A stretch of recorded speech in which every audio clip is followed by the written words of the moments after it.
상상해 보십시오. 끝없이 펼쳐진 텅 빈 아파트 숲을 말입니다. 바람 소리만 맴도는 수십 층짜리 콘크리트 뼈대들이 도시의 외곽을 유령처럼 에워싸고 있습니다. 한때는 국가 번영의 찬란한 상징이었고 누군가에게는 평생의 피땀 흘린 꿈이 온전히 담긴 보금자리였을 곳입니다. 하지만 지금 이곳은 거대한 묘비처럼 서 있습니다. 밤이 되어도 텔레비전 불빛 하나, 따뜻한 밥 짓는 연기 하나, 피어오르지 않는 이 거대한 유령 도시들은 중국 대륙 전역에 셀 수 없이 흩어져 있습니다. 현재 중국 전역에 텅 빈 채로 방치된 주택의 수가 유럽의 주요 국가 인구 전체를 수용하고도 남을 정도라는 서늘한 통계는 지금 이곳에서 벌어지고 있는 현실이 얼마나 비상식적인 규모인지를 조용히 증명하고 있습니다. 평범한 사람들은 평생 모은 돈을, 심지어 부모와 조부모 세대의 노후 자금까지 남김없이 쏟아부어 아직 땅도 파지 않은 집을 샀습니다. 하지만 수년이 지난 지금 그들에게 돌아온 것은 붉게 녹슬어가는 타워 크레인과 굳게 닫힌 공사장의 철문, 그리고 매달 은행에 갚아야 하는 끔찍한 빚더미뿐이었습니다. 중국은 지난 40년 동안 인류 역사상 유례없는 엄청난 속도로 성장해 왔습니다. 낡은 자전거가 가득 찼던 회색빛 거리는 세계 최고 수준의 고속철도와 화려한 전기차로 채워졌고, 가난했던 흙먼지 날리는 농촌은 구름을 뚫는 마천루가 솟아오르는 거대한 메트로폴리스로 쉴 새 없이 변모했습니다. 이 모든 기적적인 경제 성장의 한가운데에는 밤낮을 가리지 않고 울려 퍼지는 건설 현장의 굉음이 있었습니다. 흙을 파내고 철근을 세우며 콘크리트를 붓는 행위 자체가 곧 국가의 심장을 거세게 뛰게 하는 가장 강력한 엔진이었습니다. 14억 인구의 폭발적인 에너지가 땅을 파고 건물을 올리는 데 집중되었습니다. 그런데 그토록 거대하고 맹렬하게 대륙을 울리던 엔진이 지금 기괴할 정도로 깊은 침묵 속에 조용히 멈춰섰습니다. 많은 사람들은 한 국가의 경제가 붕괴할 때 그것이 보이지 않는 금융시장의 깊은 곳이나 복잡한 파생상품의 이면에서 아주 은밀하고 갑작스럽게 시작될 것이라고 생각합니다. 하지만 중국을 덮친 이 경제 위기는 완전히 다른 양상을 띠고 있습니다. 이 위기는 결코 어둠 속에서 몰래 자라나지 않았습니다. 오히려 아주 밝은 대낮에 14억 인구가 매일 오가는 길목 한가운데에서 장장 20년이라는 긴 시간 동안 콘크리트와 철근으로 층층이 아주 견고하고 자랑스럽게 쌓아 올려졌습니다. 전 세계는 매일 뉴스를 통해 중국의 경이로운 두 자릿수 경제 성장률을 부러움과 두려움이 섞인 시선으로 지켜보았지만 그 화려하고 매혹적인 숫자의 이면에 얼마나 거대하고 짙은 파멸의 그림자가 매일매일 자라나고 있었는지는 제대로 직시하지 못했습니다. 이 현상은 단순한 건설업의 불황이나 시장 경제에서 흔히 겪는 일시적인 경기 침체가 아닙니다. 국가의 막대한 부를 창출해 오던 가장 근본적인 방식, 즉 중국식 성장의 절대적인 공식 자체가 마침내 돌이킬 수 없는 한계에 부딪혔다는 가장 명백하고 뼈아픈 증거입니다. 평생을 성실하게 일하고 묵묵히 저축하면 내 번듯한 집을 마련하고 다음 세대에게는 반드시 더 나은 삶을 물려줄 수 있을 것이라는 중국인들의 가장 소박하고 단단했던 믿음이 차가운 콘크리트 바닥에 떨어져 산산조각 나고 있습니다. 내 집 마련의 꿈을 잃은 사람들은 억눌렀던 분노를 터뜨리며 거리로 나섰고, 짓지도 않은 집에 대한 주택대출금 상환을 단체로 거부하는 전례 없는 시위가 대륙 곳곳에서 벌어지기도 했습니다. 지금 멈춰버린 것은 단순한 건설 현장의 거대한 기계가 아니라 14억 인구가 가슴속 깊이 품고 있던 내일에 대한 희망 그 자체일지도 모릅니다. 가장 등골이 서늘해지는 사실은 이 거대한 붕괴의 징후를 중국의 최고 수뇌부도, 세계적인 경제학자들도, 심지어 매일 땀 흘려 일하는 평범한 일반 시민들도 아주 오래전부터 희미하게나마 알고 있었다는 점입니다.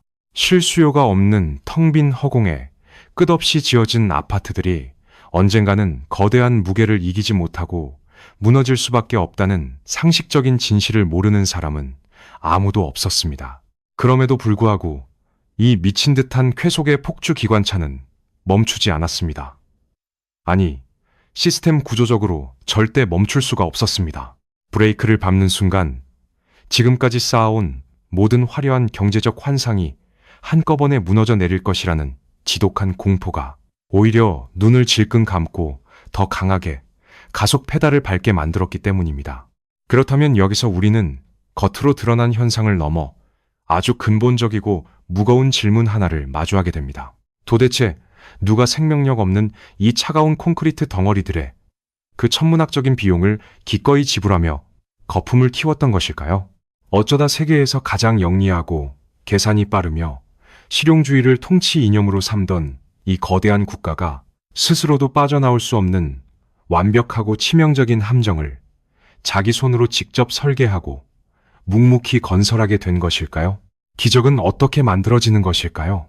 잿빛 빈곤에 시달리던 국가가 단숨에 세계 경제를 쥐고 흔드는 거인으로 도약한 이면에는 마법이 아닌 아주 정교하고 치명적인 부채의 설계도가 숨겨져 있었습니다.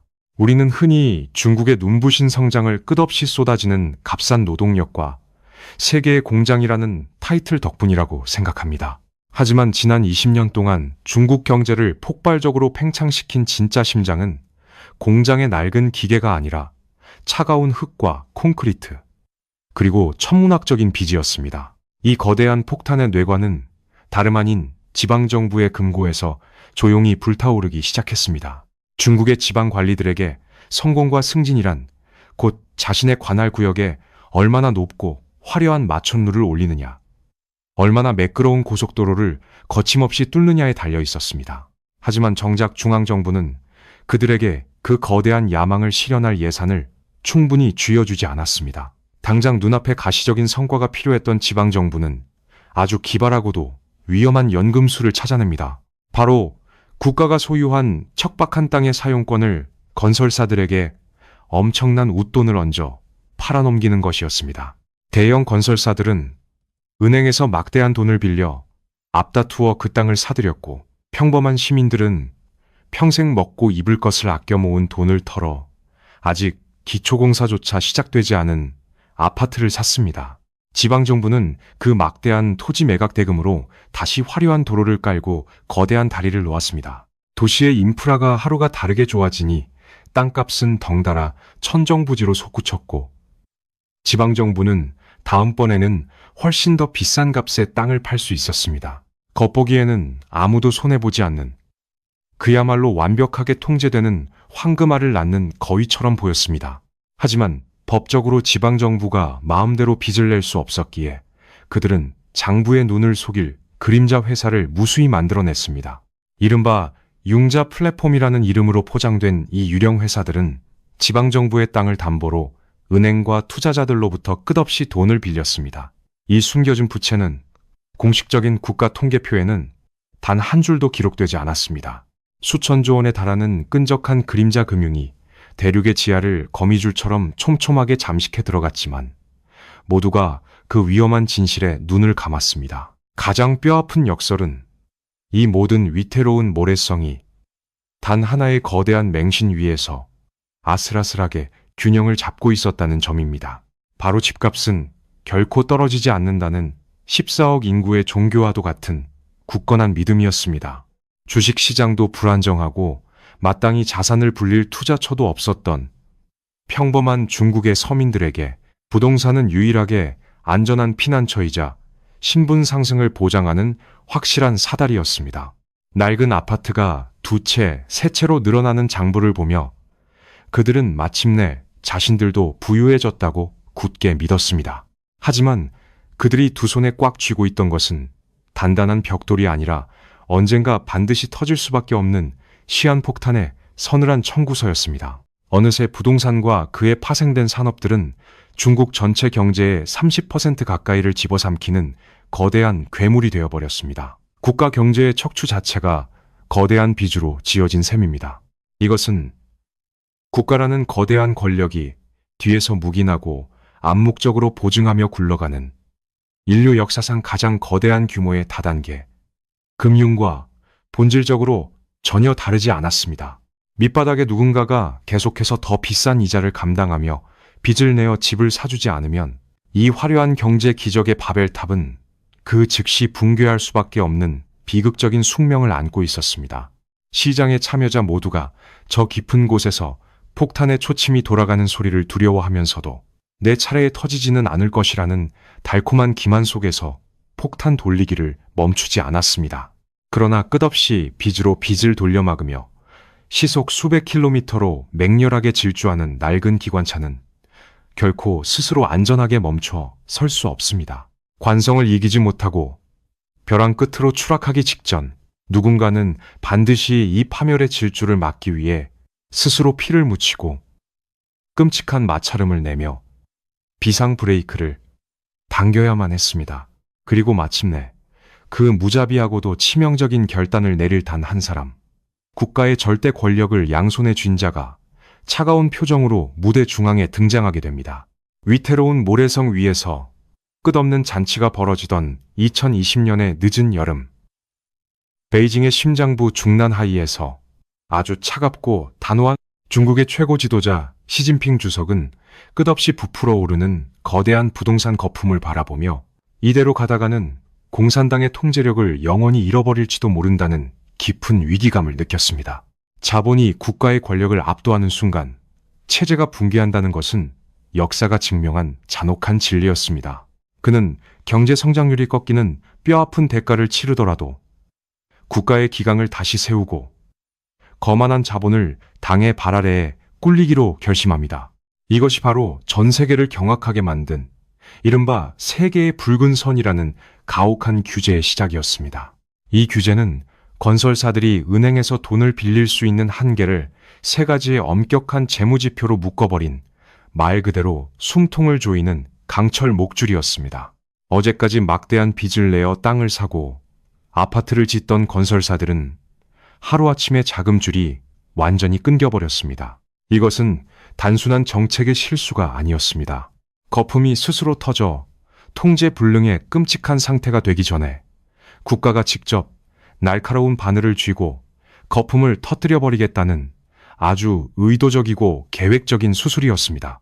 자본주의 경제의 상식으로는 도저히 이해할 수 없는 자해 행위처럼 보였지만 국가 안보와 체제 유지가 최우선인 사회주의 권력의 입장에서는 반드시 필요한 선제 공격이었습니다.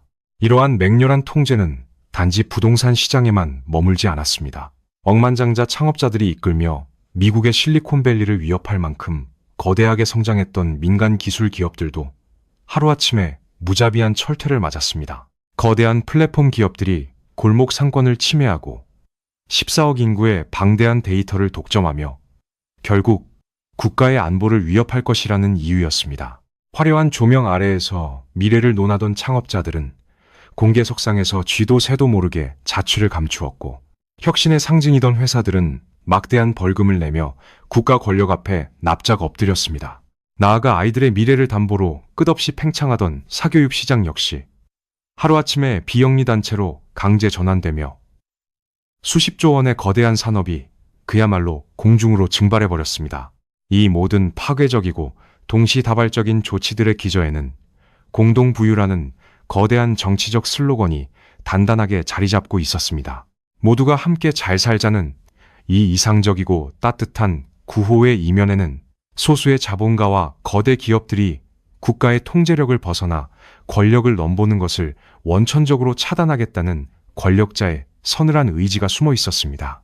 빈부격차가 극심해져 평범한 노동자들의 민심이 이반되면 결국 공산당 체제 자체가 무너질 수 있다는 사회주의 국가 특유의 깊은 생존 본능이 발동한 것입니다. 경제적 자유를 혹독하게 제한해서라도 철권 통치와 정치적 안정을 지키겠다는 그야말로 최고 권력자만이 내릴 수 있는 무자비하고 피비린내 나는 도박이었습니다. 베이징의 수뇌부는 자신들이 이 거대한 대륙의 시장을 완벽하게 통제할 수 있다고 굳게 믿었습니다. 거품의 바람을 조금씩 아주 정교하게 빼내면 시스템 전체가 붕괴하는 일 없이 경제 체질을 건강하게 바꿀 수 있을 것이라는 극도로 오만한 착각이었습니다.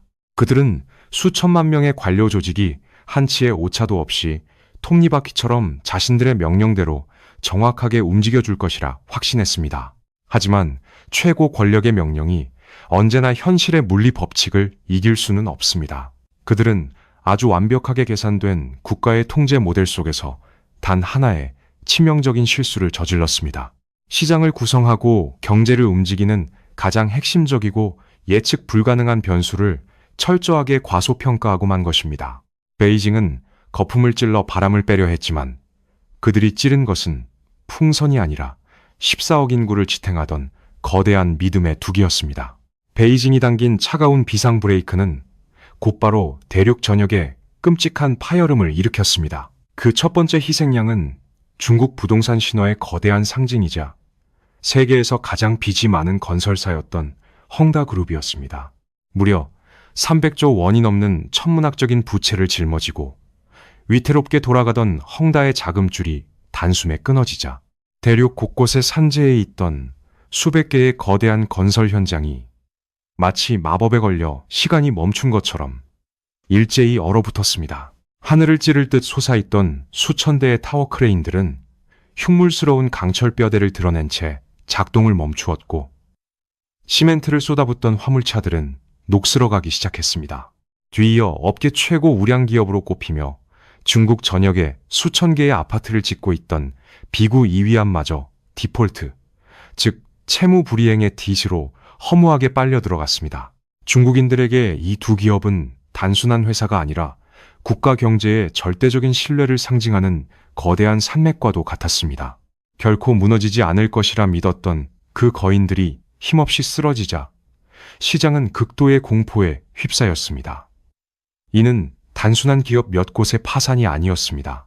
중국이라는 거대한 국가의 경제를 밑바닥부터 떠받치고 있던 가장 굵고 단단한 기둥들이 뿌리째 뽑혀나가는 거대한 붕괴의 서막이었습니다. 부동산 시장의 처참한 추락은 곧바로 금융시장으로 번지는 치명적인 도미노가 되었습니다. 건설사들에게 막대한 돈을 빌려주었던 지방의 작은 은행들과 그림자 금융회사들의 금고가 바닥을 드러내기 시작했습니다. 사람들은 극도의 불안감에 휩싸여 자신의 평생 모은 예금을 찾기 위해 이른 새벽부터 은행으로 달려갔습니다. 하지만 그들을 기다리고 있던 것은 굳게 닫힌 철제 셔터와 시스템 오류라는 변명으로 포장된 지급 정지라는 청천벽력 같은 통보뿐이었습니다. 허난성의 한 지방은행 앞에서는 잃어버린 돈을 되찾기 위해 전국 각지에서 모여든 수천 명의 평범한 시민들이 눈물을 흘리며 절규했습니다. 그들은 붉은색 플래카드를 들고 국가가 자신의 돈을 지켜주기를 애원했습니다. 하지만 그들을 맞이한 것은 돈을 돌려주겠다는 따뜻한 위로나 해결책이 아니라 하얀 셔츠를 입은 정체불명의 건장한 사내들과 무장한 공안들의 무자비하고 폭력적인 진압이었습니다. 국가가 주도한 화려한 경제 성장의 뒷면에서 시민들의 피 같은 돈은 허공으로 증발했고 국가의 압도적인 폭력은 생존을 향한 그들의 정당한 절규를 짓밟았습니다. 이 비극적이고 잔혹한 도미노의 끝에서 우리는 아주 쓰디쓴 진실 하나를 마주하게 됩니다. 수조 원의 막대한 빚을 끌어다 쓰며 탐욕스러운 도박을 벌였던 재벌 회장님들은 회사가 파산 위기에 처한 순간에도 여전히 거대한 저택에서 호의호식하거나 이미 막대한 자산을 해외로 안전하게 빼돌린 후였습니다. 그들은 법의 맹점을 교묘하게 이용해 자신들의 부를 지켰습니다. 반면 이 거대한 파멸의 대가를 온몸으로 감당해야 했던 사람들은 다름 아닌 하루하루를 성실하게 살아온 평범한 서민들이었습니다. 평생 쉴 틈 없이 일해서 번 돈을 모두 쏟아붓고도 평생 만져볼 수도 없는 막대한 은행 빚을 매달 갚아야 하는 사람들.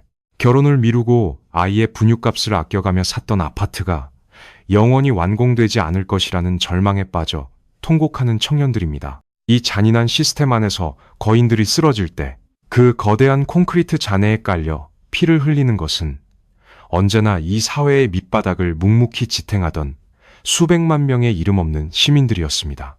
국가의 개입은 자본가의 탐욕을 벌하고 정의를 세우기 위한 것이라고 포장되었지만 정작 그 혹독한 형벌은 가장 약한 자들의 삶을 처참하게 파괴하는 결과로 이어졌습니다. 매달 꼬박꼬박 통장에서 빠져나가는 주택대출금 명세서를 멍하니 바라보며 사람들은 서서히 끔찍한 현실을 깨닫기 시작했습니다. 국가가 무조건적으로 보장해 줄 것이라 믿었던 영원한 번영과 안정이라는 약속은 애초부터 존재하지 않는 신기루에 불과했다는 사실을 말입니다. 한평생을 바쳐 쌓아 올린 가족의 가장 큰 자산이자 다음 세대를 위한 유일한 희망이 연기처럼 허무하게 증발해버리자 사람들의 마음속에는 분노를 넘어선 차갑고 깊은 체념이 자리 잡기 시작했습니다. 땀 흘려 일해도 내일을 바꿀 수 없다는 무력감, 그리고 파산이나 빈곤이라는 물질적인 고통보다 훨씬 더 무섭고 치명적인 전염병이 14억 인구의 마음속으로 조용히 그러나 아주 맹렬하게 퍼져나가고 있었습니다. 경제 위기가 닥치면 보통 사람들은 가장 먼저 지갑을 닫습니다. 하지만 지금 중국에서 벌어지고 있는 소비의 둔화는 우리가 흔히 아는 일시적인 불황의 풍경과는 차원이 다릅니다. 사람들은 단지 주머니에 돈이 없어서 물건을 사지 않는 것이 아닙니다. 놀랍게도 현재 중국의 은행 금고에는 건국 이래 그 어느 때보다 막대한 양의 개인 예금이 산더미처럼 쌓여가고 있습니다. 정부가 제발 돈을 좀 쓰라며 은행 금리를 계속해서 바닥으로 끌어내리고 각종 소비진자 쿠폰을 눈비처럼 뿌리며 자동차와 가전제품을 사라고 등 떠밀어도 사람들은 마치 거대한 돌부처처럼 꿈쩍하지 않습니다. 그들은 마치 지독하게 춥고 긴 겨울을 대비해 굴 속에 식량을 비축하는 겨울잠 쥐처럼 월급이 들어오면 한 푼이라도 더 은행에 집어넣고 대출 원금을 갚는 데에만 혈안이 되어 있습니다. 불과 몇 년 전만 해도 전 세계의 명품 시장을 싹쓸이하고 주말이면 번화가의 식당과 화려한 쇼핑몰을 가득 메우며 소비의 달콤한 쾌락을 만끽하던 14억 인구의 그 맹렬했던 활기가 순식간에 얼음장처럼 차갑게 식어버렸습니다.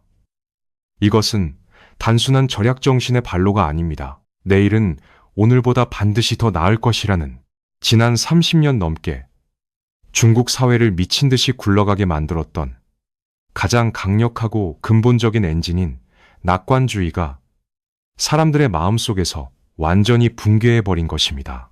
소비가 멈추면 곧바로 공장의 기계도 멈춰섭니다. 창고에 물건이 쌓이고 팔리지 않으니 기업들은 생존을 위해 가격을 내릴 수밖에 없고 이는 필연적으로 기업의 이윤 감소로 이어집니다.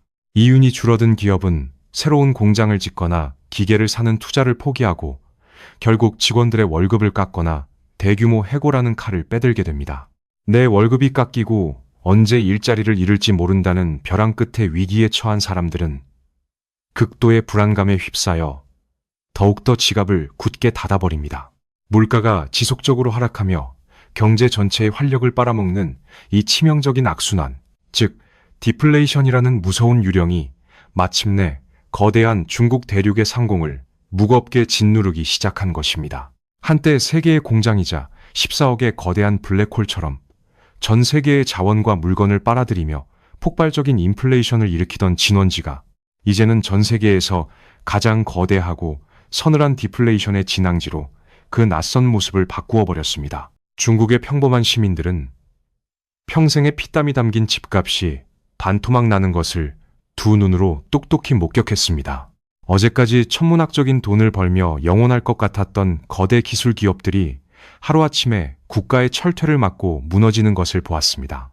예측할 수 없는 국가 권력이 언제든 나의 정당한 재산과 평범한 일자리를 앗아갈 수 있다는 깊은 공포가 뼛속 깊은 곳까지 스며들자 사람들은 거대한 폭풍 앞에서 스스로를 보호하기 위해 가장 원초적이고 철저한 방어 태세로 돌입한 것입니다. 여기서 우리는 아주 서늘하고도 결정적인 진실 하나를 마주하게 됩니다. 현재 중국 경제의 숨통을 조르고 있는 가장 치명적이고 무서운 무기는 미국의 가혹한 반도체 수출 통제도, 서방 세계가 겹겹이 쌓아 올린 고도화된 관세 장벽도 아닙니다. 그것은 바로 중국인들 스스로가 자신의 국가와 윗세대가 약속했던 미래에 대한 믿음을 스스로 거두어 버렸다는 사실입니다. 총구에서 권력이 나오고 엄격한 감시 시스템으로 사회를 물리적으로 통제할 수는 있을지 모릅니다. 하지만 사람들의 마음 가장 깊은 곳에 자리 잡은 경제적 신뢰와 내일에 대한 희망은 강압적인 명령이나 법률로 통제할 수 있는 성질의 것이 아닙니다.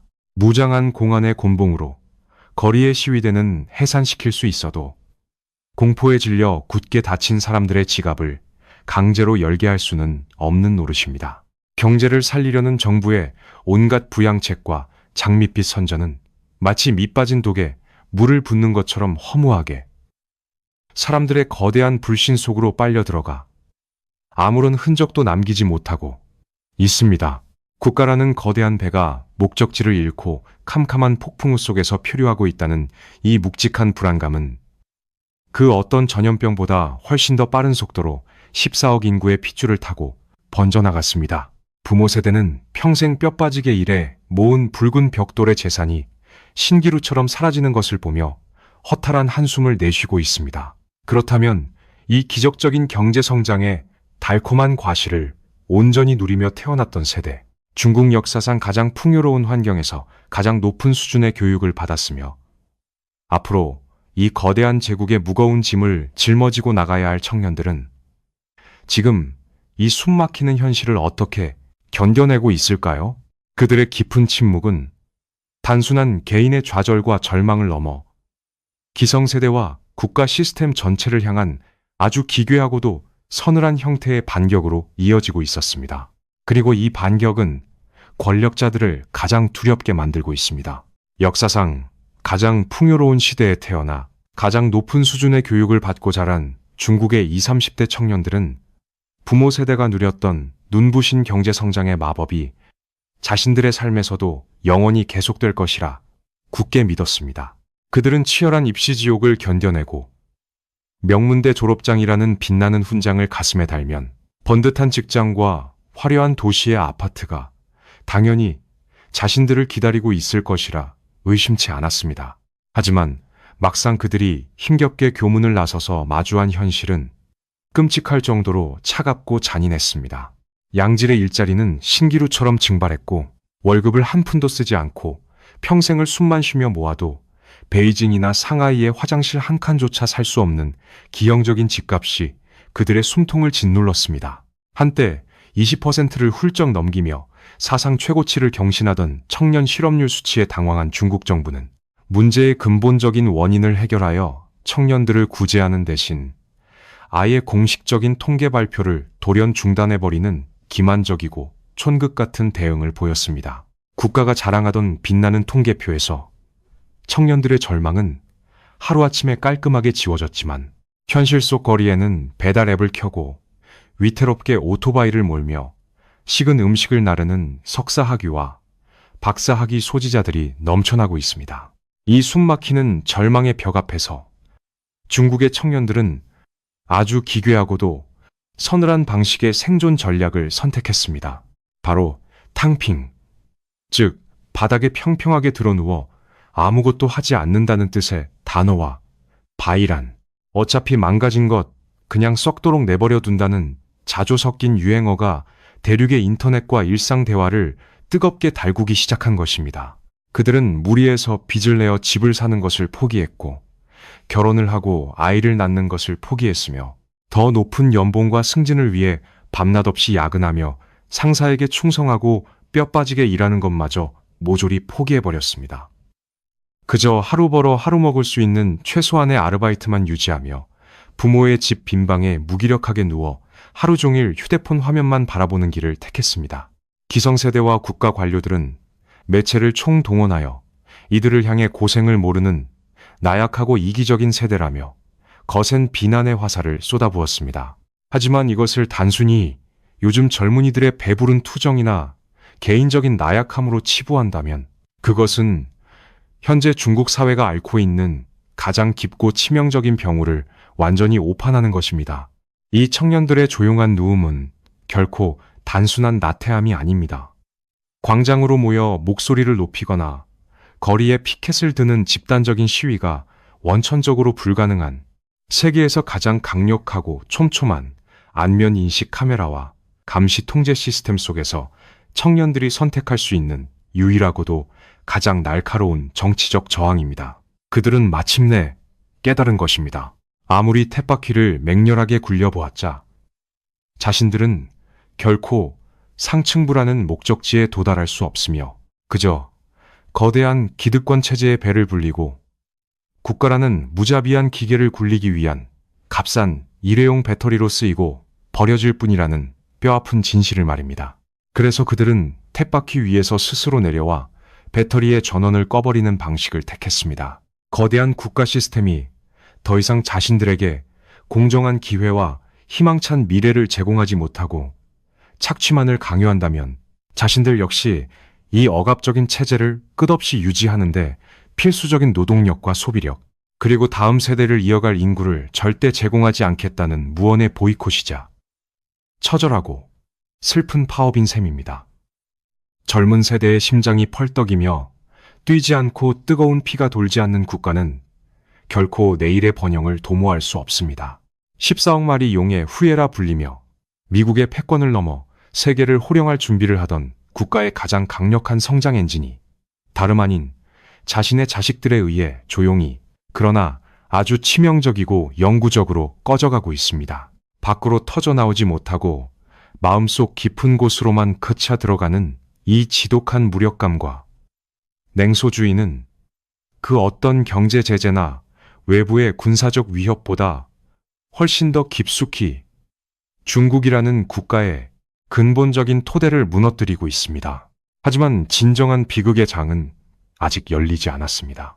내부의 동력이 이토록 무섭게 메말라가고 있는 바로 이 절망적인 순간, 밖에서는 그들을 영원히 가두어 버릴 거대하고도 차가운 지정학적 포위망이 아주 서서히 그러나 뼈가 시리도록 견고하게 완성되어 가고 있었기 때문입니다. 지난 수십 년 동안 중국이 전 세계를 향해 휘두를 수 있었던 가장 강력하고도 매혹적인 무기는 바로 14억 인구라는 거대한 내수시장 그 자체였습니다. 세계의 내로라 하는 초인류 글로벌 기업들은 이 엄청난 규모의 소비시장에 진입하여 막대한 부를 거머쥐기 위해 베이징이 요구하는 까다로운 조건들과 기술 이전의 압박을 기꺼이 감수하며 앞다투어 고개를 숙였습니다. 중국 공산당 수뇌부는 자신들이 쥐고 있는 이 거대한 시장의 힘이 전 세계의 자본과 정치를 입맛대로 통제할 수 있는 절대적인 지렛대라고 굳게 믿었습니다.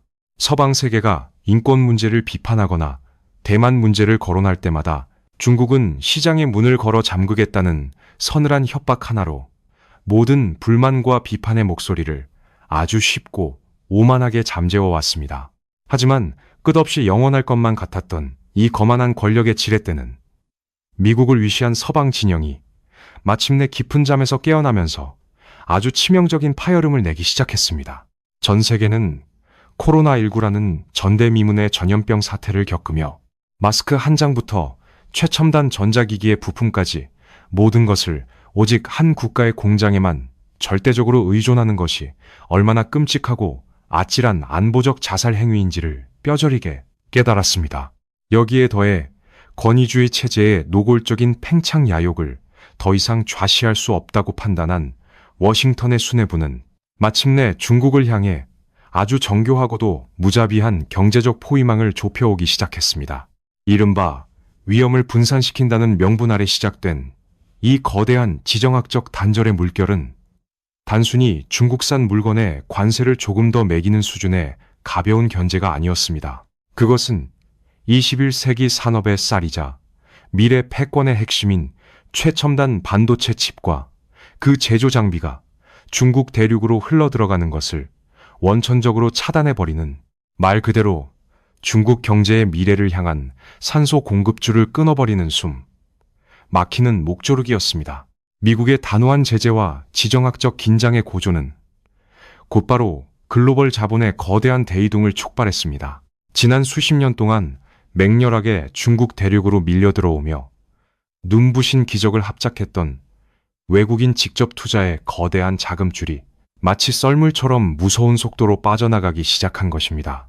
세계적인 제조기업들은 더 이상 14억 시장의 볼모로 잡히기를 거부하며 자신들의 거대한 공장과 첨단 생산기지를 베트남과 인도네시아 같은 동남아시아의 신흥 국가들이나 14억 인구를 무기로 새롭게 부상하는 인도, 그리고 미국의 거대한 소비시장과 맞닿아 있는 멕시코로 쉴 새 없이 옮겨가고 있습니다. 한때 짐을 싸서 떠나려는 외국 기업들을 향해 아쉬울 것 없다며 큰소리치던 베이징의 관료들도 텅 빈 공장 부지와 끝없이 추락하는 수출 지표 앞에서는 당혹감을 감추지 못하고 있습니다. 여기서 우리는 전 세계의 권력 지도를 뒤흔드는 아주 극적이고 서늘한 인식의 전환을 마주하게 됩니다. 중국은 14억 인구라는 거대한 시장을 인질로 삼아 전 세계를 통제할 수 있다고 믿어 의심치 않았지만 정작 혹독한 시험대에 오르자 세계는 중국 없이도 완벽하지는 않더라도 어떻게든 새로운 공급망을 재편하며 살아남는 법을 아주 빠르게 터득해 나가고 있다는 사실입니다. 가장 날카롭고 치명적이라고 믿었던 무기가 그 압도적인 위력을 상실해버린 순간 대륙은 걷잡을 수 없는 지정학적 고립의 투시로 깊이 빠져들고 있습니다. 하지만 이토록 거세게 조여오는 외부의 압박과 텅 빈 지갑보다 베이징의 수뇌부를 더욱 절망하게 만드는 것은 따로 있습니다. 무역전쟁의 관세나 반도체 수출 통제는 언젠가 정치적인 협상을 통해 아주 조금이라도 틈을 만들거나 돌아갈 우회로를 찾을 수 있는 여지라도 남아 있습니다. 하지만 지금 중국의 숨통을 가장 확실하고도 돌이킬 수 없는 방식으로 끊어놓고 있는 것은 그 어떤 위대한 정치인의 협상력으로도 그 어떤 천문학적인 자금의 투입으로도 절대 되돌릴 수 없는 잔혹한 생물학적 시계의 저주입니다. 30년 전 그들 스스로가 파놓은 피할 수 없는 함정이 마침내 날카로운 이빨을 드러내기 시작했습니다. 중국 경제의 화려한 폭주를 지탱해온 가장 근본적인 연료는 다름 아닌 끝없이 공급되던 젊고 값싼 노동력이었습니다. 하지만 지금 그 연료 탱크가 바닥을 드러내다 못해 아예 쩍쩍 갈라지고 있습니다. 지난 수십 년 동안 중국은 산하 제한이라는 이름의 무자비한 인구 통제 정책을 통해 스스로의 미래를 가불했었습니다. 한 가구당 한 자녀만을 허용하며 인구 폭발을 막고 경제 성장에 올인했던 그 선택은 당시에는 효율적인 국가 개조 사업처럼 보였습니다. 하지만 시간이 흘러 그 청구서가 도착했을 때 중국은 전 세계 역사상 그 어떤 국가도 경험해보지 못한 가장 가혹하고 비극적인 인구 절벽에 끝자락에 서게 되었습니다. 이제 중국의 인구는 공식적으로 감소하기 시작했고 해마다 태어나는 신생아 수는 건국 이래 최저치를 매일같이 경신하고 있습니다. 이것은 단순히 아이들이 줄어든다는 산술적인 문제가 아닙니다. 한 국가를 지탱하는 거대한 사회적 계약의 근간이 무너지고 있다는 신호입니다.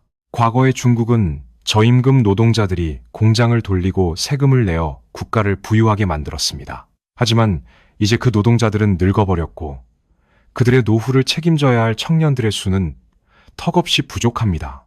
이른바 미부선노, 즉 부유해지기도 전에 먼저 늙어버린 국가의 비극입니다. 종만.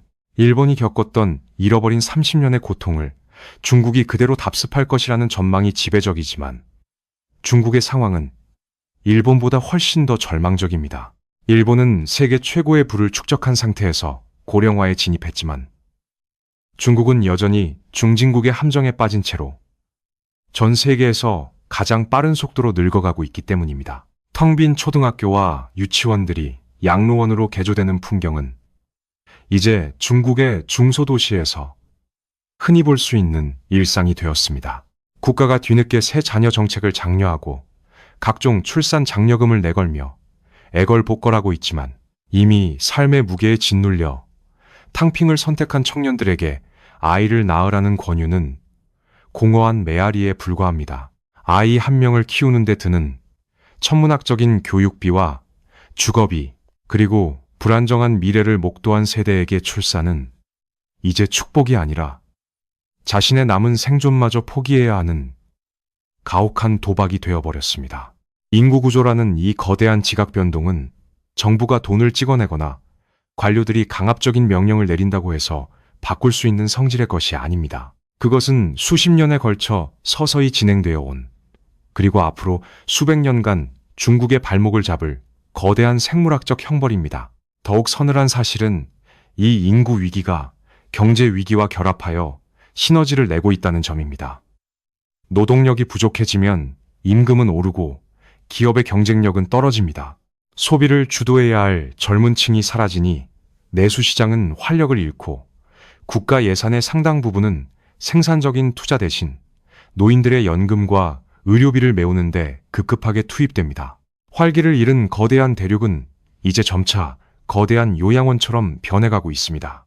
이러한 구조적인 결함은 중국이 미국을 넘어 세계 최고의 패권국이 되겠다는 이른바 중국몽의 실현 가능성을 근본적으로 부정하고 있습니다. 시간이 갈수록 중국의 국력은 쇠퇴할 수밖에 없다는 이 냉혹한 생물학적 진실 앞에서 베이징의 수뇌부는 조급함과 공포에 휩싸이기 시작했습니다. 어쩌면 이 모든 비극적인 상황들을 타개할 수 있는 마지막 기회가 있었을지도 모릅니다. 하지만 그 기회마저도 권력의 정점에 서 있는 단 한 사람의 그림자에 가려져 보이지 않게 되었습니다. 모든 시스템이 고장나고 경고등이 켜진 순간 가장 유연하고 민첩하게 움직여야 할 국가의 두뇌가 오히려 가장 단단하고 폐쇄적인 요새 속에 갇혀버린 것입니다. 이제 우리는 이 모든 경제 폭탄의 마지막 뇌관이자 모든 문제의 시작과 끝이 얽혀있는 그곳, 바로 권력의 심장부로 시선을 옮겨야 합니다. 기계가 고장나면 수리공을 부르고 배가 암초를 만나면 선장이 항로를 바꿉니다. 그것이 상식입니다. 하지만 지금 중국이라는 거대한 항공모함은 엔진이 타버리고 선체에 거대한 구멍이 뚫려 물이 차오르고 있음에도 불구하고 키를 잡은 선장은 오히려 속도계를 높이라며 호통을 치고 있습니다. 왜 이런 비상식적인 일이 벌어지고 있는 걸까요? 그 답은 바로 시진핑 주석이 완성한 1인 지배체제라는 거대한 권력의 요새 안에 숨겨져 있습니다. 그는 지난 10여 년간 자신에게 쓴소리를 하던 정적들을 부패 척결이라는 명분 아래 하나둘씩 제거했고 당의 집단 지도 체제를 무너뜨리며 오직 자신만이 국가의 운명을 결정할 수 있는 절대적인 존재로 군림하게 되었습니다. 권력이 한 사람의 손에 완벽하게 집중될 때 그 국가에는 침묵이라는 가장 치명적인 독약이 퍼지기 시작합니다. 지금 베이징의 고위 관료들은 경제 수치가 바닥을 치고 민심이 흉흉해지는 것을 누구보다 잘 알고 있습니다. 하지만 그 어느 누구도 주석의 면전에서 지금 정책이 잘못되었습니다라고 말할 용기를 내지 못합니다. 주석의 기분을 상하게 하는 진실을 보고하는 순간 그것은 곧 자신의 정치적 생명뿐만 아니라 목숨까지도 위태로워질 수 있는 도박이 되기 때문입니다. 결국 권력자의 주변은 오직 주석이 듣고 싶어하는 달콤한 거짓말과 찬양으로 가득 찬 이른바 에코체인버, 즉 반향실이 되어버렸습니다. 지도자는 자신이 만든 가상의 성공 신화 속에 갇혀버렸고 실무진들은 명령에 따라 숫자와 통계를 조작하며 허상을 유지하는 데 급급해졌습니다.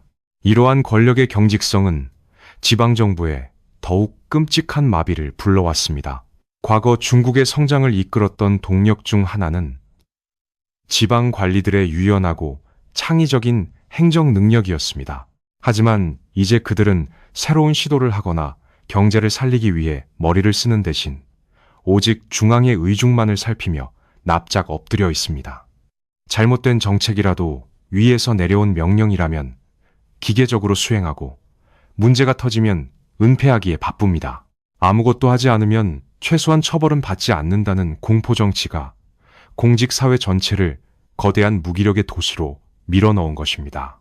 경제라는 생물은 자유로운 정보의 흐름과 창의적인 도전 속에서 숨을 쉬는데 지금 중국의 경제는 숨막히는 감시와 통제라는 비닐봉지에 갇혀 질식해가고 있습니다. 더욱 비극적인 역설은 시진핑 주석이 추진하는 강한 규제와 통제가 역설적으로 국가를 더 약하게 만들고 있다는 사실입니다. 그는 국가 안보를 지키고 당의 지배력을 강화하기 위해 민간 기업을 때려잡고 시장의 자율성을 말살했습니다. 하지만 그 결과로 돌아온 것은 기업가 정신의 실종과 자본의 탈출이었습니다. 안보를 위해 경제를 희생시켰지만 경제가 무너지는 순간 그토록 지키려 했던 체제의 안정 자체가 뿌리부터 흔들리는 모순에 빠진 것입니다. 절대 권력은 모든 것을 통제할 수 있다는 오만에 빠져 있지만 정작 시장의 차가운 원리와 14억 인구의 마음속 깊은 불신은 그 어떤 독재자의 채찍으로도 길들일 수 없는 법입니다. 이제 중국의 경제 위기는 단순한 돈의 문제가 아니라 시스템 전체가 스스로를 치유할 능력을 상실한 정치적 불치병의 단계로 진입했습니다. 고통을 느끼지 못하는 환자가 가장 위험하듯 진실을 보고받지 못하는 권력자는 자신이 탄 배가 침몰하고 있다는 사실조차 깨닫지 못한 채 승전고를 울리고 있습니다. 그렇다면 이 거대한 침몰의 끝에서 우리는 어떤 폭발을 목격하게 될까요?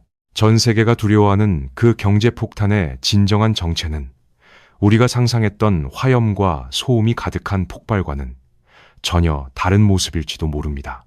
우리는 보통 거대한 경제 폭탄이 터진다고 하면 귀를 찢는 듯한 굉음과 함께 모든 것이 순식간에 잿더미로 변해버리는 헐리우드 재난 영화의 한 장면을 떠올립니다.